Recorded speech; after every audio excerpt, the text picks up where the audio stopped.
بسم اللہ الرحمن الرحیم۔ السلام علیکم۔ رب اشرح لی صدری ویسر لی امری واحلل عقدۃ من لسانی یفقہوا قولی۔ اے میرے رب میرا سینہ کھول دے اور میرے کام کو آسان کر دے اور میری زبان کی گرہ کھول دے تاکہ لوگ میری بات سمجھ سکیں۔ میرا نام اس فرزانہ جاوید ہے اور آج ہم اردو نصاب برائے ششم کے لیے نظم بیٹے کی قربانی پڑھنے جا رہے ہیں۔ امید ہے بہت ذمہ داری اور توجہ سے آپ اس نظم کو سمجھیں گے۔ نظم بیٹے کی قربانی حفیظ جالندھری کی تحریر کردہ ہے اور اس میں حضرت ابراہیم علیہ السلام کی حضرت اسماعیل علیہ السلام کی قربانی کا واقعہ انہوں نے منظوم کیا ہے۔ منظوم یعنی نظم کی صورت میں لکھا ہے۔ آئیے نظم کو سمجھتے ہیں۔ پدر بولا کہ بیٹا آج میں نے خواب دیکھا ہے، کتاب زندگی کا ایک نرالا باب دیکھا ہے۔ یہ دیکھا ہے کہ میں خود آپ تجھ کو ذبح کرتا ہوں، خدا کے حکم سے تیرے لہو میں ہاتھ بھرتا ہوں۔ پدر باپ کو کہتے ہیں۔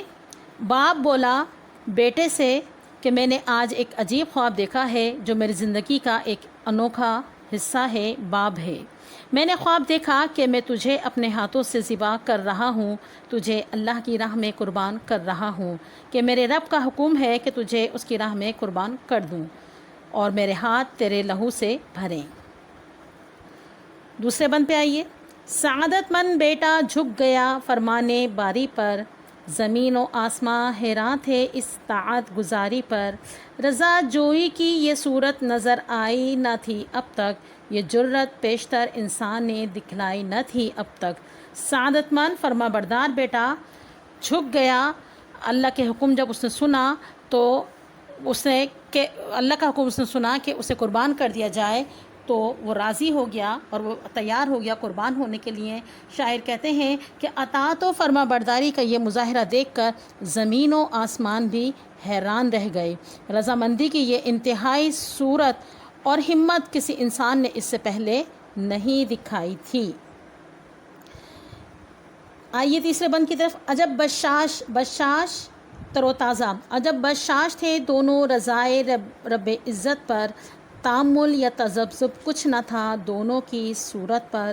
کہا فرزند نے اے باپ اسماعیل صابر ہے، خدا کے نام پر بندہ پیے تعمیل حاضر ہے۔ تامل ہچکچاہٹ، تذبذب بھی ہچکچاہٹ کے معنی میں آتا ہے، شش و پنج کے معنی میں آتا ہے۔ اس کے علاوہ پیے تعمیل حکم کی پیروی کے لیے، حکم کو پورا کرنے کے لیے۔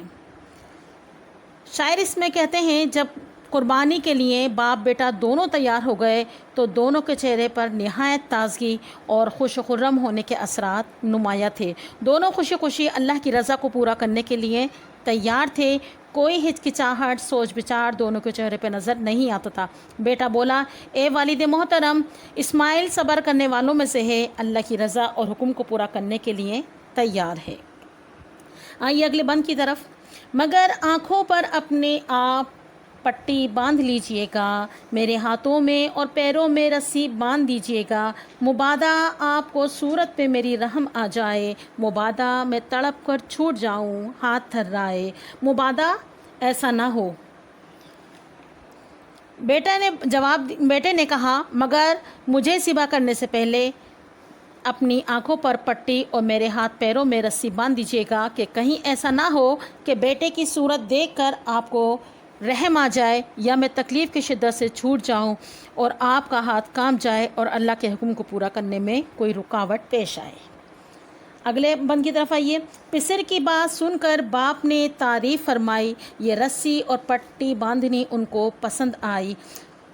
ہوئے اب ہر طرح تیار دونوں باپ اور بیٹا، چھری تھامی پدر نے اور پسر قدموں میں آ لیٹا۔ پسر بیٹے کو کہتے ہیں اور پدر باپ کو کہتے ہیں۔ بیٹے کی بات سن کر باپ نے ان کی تعریف فرمائی اور یہ تجویز کہ وہ آنکھوں پر پٹی اور بیٹے کے ہاتھ پیروں میں رسی باندھیں بہت پسند کیا۔ جب ہر طرح سے دونوں باپ بیٹے تیار ہو گئے تو باپ نے چھری اٹھائی اور بیٹے قدموں میں آ کر لیٹ گئے۔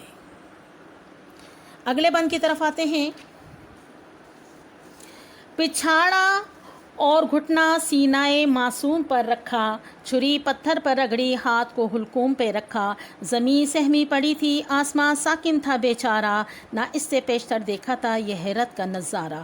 پچھاڑا گرایا اور حلقم حلق کو کہتے ہیں، نرخرے کو کہتے ہیں یعنی شہرک کو کہتے ہیں، اور پیشتر پہلے کو کہتے ہیں۔ تو شاعر کہتے ہیں باپ نے بیٹے کو گرایا اور اپنا گھٹنا ان کے معصوم سینے پر رکھا، چھری کو پتھر پر رگڑ کر تیز کیا اور ہاتھ کو بیٹے کے حلق پر یعنی گردن پہ رکھا۔ یہ نظارہ دیکھ کر زمین بھی سہم گئی تھی، وہ خوف زدہ تھی، آسمان بھی بحث و حرکت یہ نظارہ دیکھ رہا تھا کہ اس سے پہلے انہوں نے یہ حیرت انگیز نظارہ نہیں دیکھا تھا۔ اگلے بند کی طرف، پدر تھا مطمئن، بیٹے کے چہرے پر بحالی تھی، چھری حلقوں میں اسماعیل پر چلنے ہی والی تھی، مشیت کا مگر دریائے رحمت جوش میں آیا کہ اسماعیل کا ایک رونگٹا کٹنے نہیں پایا۔ بیٹا اس قربانی کے لیے تیار تھا، مطمئن تھا، اور اس کے چہرے پر تازگی تھی، بحالی تھی، تازگی تھی، اور چھری حضرت اسماعیل کے گلے پر چلنے ہی والی تھی کہ اللہ کی رحمت کا دریا جوش میں آیا، اور اس سے پہلے کہ اسماعیل کا ایک بال بھی کٹتا، ایک رواں بھی کٹتا، کہ ایک معجزہ عظیم ہوا۔ ہوئے جبرائیل نازل اور تھاما ہاتھ حضرت کا، کہا بس انتہا مقصود تھا ایثار و جرت کا، خطاب اس دن سے اسماعیل نے پایا ذبیح اللہ، خدا نے آپ ان کے حق میں فرمایا ذبیح اللہ، یعنی کہ جبرائیل امین آئے، ابھی اس سے پہلے کہ ان کا گلا کٹتا یا کوئی ایک رواں کٹتا، کہ جبرائیل امین آئے اور حضرت ابراہیم کا ہاتھ تھاما، وہ ہاتھ پکڑا جس میں چھری تھی اور کہا بس رک جائیے، اللہ کی خواہش تھی کہ آپ کی ہمت اور قربانی کا امتحان لے، آپ اپنے اس امتحان میں پورے اترے، اور اسی دن سے اسماعیل نے خطاب پایا ذبیح اللہ، یعنی اللہ کی راہ میں قربان ہونے والا۔ اللہ نے خود قرآن میں حضرت اسماعیل کو ذبیح اللہ کا خطاب دیا۔ عزیز طالب علموں، امید ہے آپ نے اچھی طرح اس نظم کو سمجھا ہوگا۔ اب ہم نظم بیٹے کی قربانی کی مشق کو حل کرنے جا رہے ہیں، امید ہے توجہ سے اپنے کام کو سمجھیں گے۔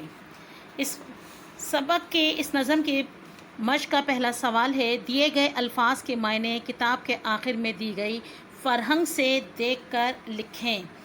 فرہنگ پیچھے الفاظ معنی دیے گئے ہیں کچھ اسباق کے، تو یہ اس میں سے دیکھ کر آپ نے لکھنا ہے۔ یہ 6 الفاظ ہیں، پدر، پسر، لہو، حلقوم، مشیت، پیے تعمیل، یہ 6 کے 6 الفاظ کے معنی آپ کو پیج نمبر 167 پر فرہنگ سے مل جائیں گے۔ آئیے اس کے سوال نمبر 2 کی طرف، مندرجہ ذیل سوالات کے مختصر جوابات لکھیے۔ اس کا نمبر 1 ہے، حافظ جالندھری کی یہ نظم ایک تاریخی واقعے کا منظوم بیان ہے، اس واقعے کی یاد میں مسلمان کون سی عید مناتے ہیں؟ تو جواب ہم اس کا اس طرح دے سکتے ہیں، نظم میں بیان کیے گئے تاریخی واقعے کی یاد میں مسلمان عید الاضحیٰ مناتے ہیں۔ سوال نمبر 2، اس نظم میں چہرے کے تاثرات بیان کرنے کے لیے کون سے الفاظ استعمال کیے گئے ہیں؟ لکھیے گا۔ تو الفاظ بشاش، بحالی، مطمئن، تامل، تذبذب، یہ سب چہرے کے تاثرات ہیں، یہ آپ لکھ سکتے ہیں۔ سوال نمبر 3، نظم کے کوئی سے 2 اشعار جن میں مکالمے ہیں لکھیے۔ تو آپ اس کو لکھ سکتے ہیں کہ درج ذیل 2 اشعار میں مکالمے ہیں۔ ایک تو اس کا پہلا ہی شعر ہے، پدر بولا کہ بیٹا آج میں نے خواب دیکھا ہے، کتاب زندگی کا ایک نرالا باب دیکھا ہے، اور اس کا ایک 12واں شعر بھی ہے، کہا فرزند نے اے اسماعیل اے باپ اسماعیل صابر ہے، خدا کے نام پر بندہ پیے تعمیل حاضر ہے۔ یہ آپ دونوں اشعار لکھ سکتے ہیں۔ اس کے بعد اس کا سوال نمبر 4 ہے، اس نظم میں باپ کا نام نہیں لکھا گیا، کیا آپ جانتے ہیں وہ کون تھے؟ ان کا نام، ان کے بارے میں ایک پیراگراف لکھیے۔ تو باپ حضرت ابراہیم علیہ السلام تھے، اور تقریباً ان کا بارے میں پیراگراف اس طرح سے آپ لکھ سکتے ہیں، آج سے تقریباً 4000 سال پہلے عراق کے شہر میں ایک مذہبی اور اونچے طبقے کے خاندان میں حضرت ابراہیم علیہ السلام پیدا ہوئے۔ حضرت ابراہیم علیہ السلام کو اللہ تعالیٰ نے رشد و ہدایت سے نوازا تھا۔ آپ کی قوم مشرک تھی، بت پرستی تھی، اور چاند، سورج، ستاروں کی پوجا بھی کرتی تھی، چنانچہ انہوں نے اپنی قوم کو شرک سے نکالنے کا پکا ارادہ کر لیا تھا۔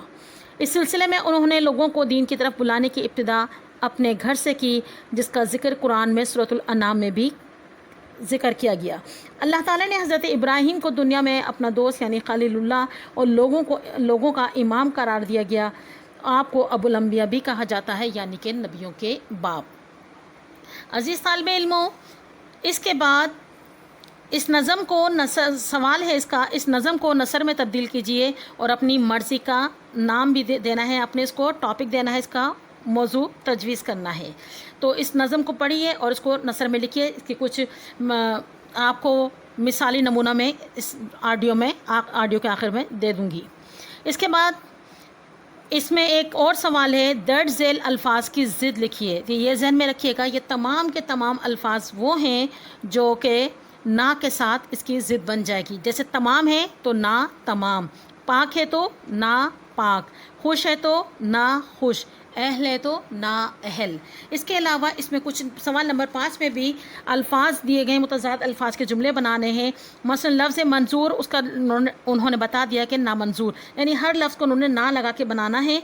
تو جو اس کے متضاد ہیں اس کے آپ نے جملے بنانے ہیں۔ مثلا نامنظور کا بنائیں گے، نا تمام کا بنائیں گے، نا پاک کا بنائیں گے، نا خوش کا بنائیں گے اور نا اہل کا بنائیں گے۔ اس کے بعد آپ لوگوں نے یہ تمام کے تمام کام اپنی کاپی میں اچھا سا لکھ کر ہمیں چیک کرانا ہے اور وقت پر اپنی کاپیوں کو مینٹین کر کے ہمارے پاس لے کر آنا ہے، اور ہر صفحے پر گھر کا کام اور اس دن کی آج کی ڈیٹ ڈالنی ہے آپ نے، اور اسکول میں کاپیاں جمع کرانی ہیں۔